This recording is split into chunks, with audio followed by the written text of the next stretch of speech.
Hello friends, beautiful जिंदगी channel में आप सभी का स्वागत है। आज की कहानी पत्नी की जरूरत पर आधारित है। अगर आज की कहानी आपको पसंद आती है तो चैनल को लाइक, शेयर, कमेंट और सब्सक्राइब करना ना भूलें। नीचे दिए गए बेल आइकन पर क्लिक करें ताकि हमारी सारी हिंदी रोचक कहानियाँ आप तक पहुँचती रहे। राजीव आज लता को फिर से उसकी औकात दिखाकर दफ्तर के लिए निकल गया।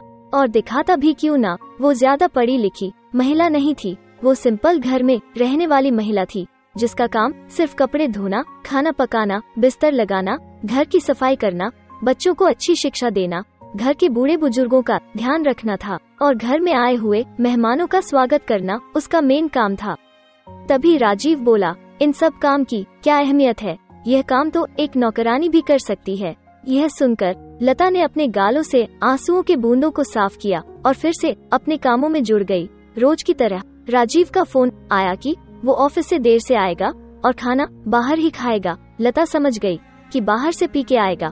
पहले तो लता रोज अक्सर इस बात पर लड़ाई किया करती थी कि वो पीकर घर ना आया करें। राजीव यह कहकर फटकार देता था कि वो मेहनत करता है, कमाता है, वो जो चाहे वो कर सकता है। अब वो कह कहकर थक चुकी थी। वो राजीव से मुंह नहीं लगना चाहती थी क्योंकि राजीव उसे कई बार कह चुका था कि तेरी इस घर को कोई जरूरत नहीं है, तू जब चाहे घर छोड़कर जा सकती है। लता यह सोचकर चुप हो जाती है और सोचती है, राजीव ठीक कह रहे हैं, और वो जाए भी तो कहाँ।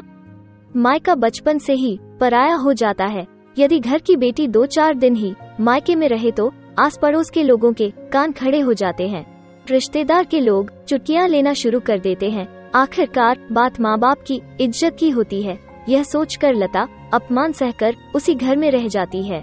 एक दिन लता की तबीयत खराब हो जाती है और उसे कड़ी बुखार हो जाता है। लता जैसे तैसे उठकर घर के अलमारी में रखी गोली खा लेती है। जैसे ही उसे थोड़ा आराम मिलता है वो तुरंत उठ के बच्चों की टिफिन और खाना बनाती है और कमरे में जाकर फिर से लेट जाती है। राजीव यह कहकर चला गया कि डॉक्टर को दिखा लेना।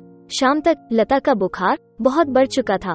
उसकी तबीयत में जरा सा भी सुधार नहीं हो रहा था। उसने राजीव को फोन किया तो उसने कहा वो घर आते समय दवा लेते आएगा। राजीव घर आते ही दवा लता के कमरे में रख देता है और यह कहकर चला जाता है कि ये दवा ले लेना, क्योंकि उसने दवा लाकर इतना महान काम जो कर दिया था। उधर सासू माँ ने आज का खाना बनाकर इस बात पर मुहर लगा दी थी कि वाकई में इस घर को लता की जरूरत नहीं है। रात में लता ने खाना भी नहीं खाया और बेचैन होकर बुखार से तड़प रही थी। उधर राजीव चैन की नींद सो रहा था। सोए भी क्यों ना, उसे लता की फिक्र जो नहीं थी और अगले ही दिन उसे काम पर भी जाना था। अगले दिन राजीव दवा ले लेना कहकर चला गया। उधर सास ने भी बीमारी में हाथ पैर चलाने की नसीहत देकर महानता का उदाहरण दे रही थी। शाम तक लता की तबीयत और बिगड़ गई। सास ने राजीव को फोन किया तो राजीव ने कहा वो आ रहा है। 1 घंटे हो गए, राजीव अब तक घर नहीं आया था और जब तक फिर से राजीव को फोन किया गया तब तक लता मौत के करीब पहुंच चुकी थी। राजीव घर आकर लता को अस्पताल ले जाता है। तब तक लता की मौत हो चुकी थी। अब लता को किसी की जरूरत नहीं थी, पर लता की जरूरत सबको थी। आज लता की 13वीं हो चुकी थी। सब मेहमान जा चुके थे। अब राजीव को दफ्तर जल्दी जाने की जरूरत नहीं थी और जाता भी कैसे। उसे घर के बहुत से काम जो करने थे जो लता के होने पर उसे पता ही नहीं चलता था।